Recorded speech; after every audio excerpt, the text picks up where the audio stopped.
হয়, অসম শিশু ভাওনা সমাৰোহ 2025 মাজুলীত পোনপ্ৰথমবাৰৰ বাবে আয়োজন কৰা হৈছে।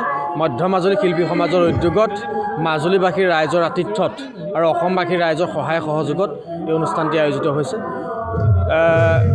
যি যুৱ শৃংখলতা বৰ্তমানৰ বিদগ্ধ সমাজে কৈ আহিছে, সেই যুৱ শৃংখলতাৰ পৰা নিৰ্মূল হ'বৰ কাৰণেই মধ্য মাজুলী শিল্পী সমাজ নামৰ এই সংগঠনটোৱে মাজুলীবাসীৰ ৰাইজৰ সহায় সহযোগ বিচাৰি শিশুসকলক এখন আধ্যাত্মিক সমাজ দিবৰ কাৰণে অহোপুৰুষাৰ্থ চেষ্টা চলাই আহিছে আৰু আজি সেই চেষ্টাৰে এটা সফল ৰূপ আমি দেখিবলৈ পাইছোঁ।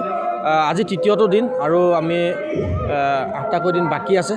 গতিকে মাজুলীবাসীৰ ৰাইজৰ অসমবাসীৰ ৰাইজৰ সম্পূৰ্ণ সহায় সহযোগিতা আমি একান্ত মানে বিচাৰিছোঁ। ইতিমধ্যে মাজুলীবাসীৰ ৰাইজে যথেষ্ট সহায় সহযোগ কৰিছে, আমি তেওঁলোকৰ ওচৰত চিৰকৃতজ্ঞ। এনেদৰেই বাকীটা দিনো মাজুলীবাসীৰ ৰাইজে তথা অসমবাসীৰ ৰাইজে আমাক যদি দিহা পৰামৰ্শ সহায় সহযোগ আগবঢ়াই আহে, নিশ্চয় আমি সফল পৰিসমাপ্তি ঘটাব পাৰিম বুলি আমি ধাৰণা। হয়, মধ্য মাজুলী শিল্পী সমাজৰ উদ্যোগত যি অসমবাসী তথা মাজুলীবাসী ৰাইজৰ সহযোগত এই অসম শিশু ভাওনা সমাৰোহ 2025 অনুষ্ঠিত হৈছে। ইয়াত ৰাইজৰ বিপুল সঁহাৰি আমি পৰিলক্ষিত হৈছে। এয়া আমাৰ মধ্য মাজুলী শিল্পী সমাজৰ কাৰণে বহুত উৎসাহৰ কথা। আমি সমূহ ৰাইজৰ আশীৰ্বাদ বিচাৰিছোঁ যাতে আমি এই অনুষ্ঠানটি অনাগত দিনত অতি সুন্দৰভাৱে পাৰ কৰি পেলাই অনুষ্ঠানটো সফল সমাপ্তি ঘটাব পাৰোঁ।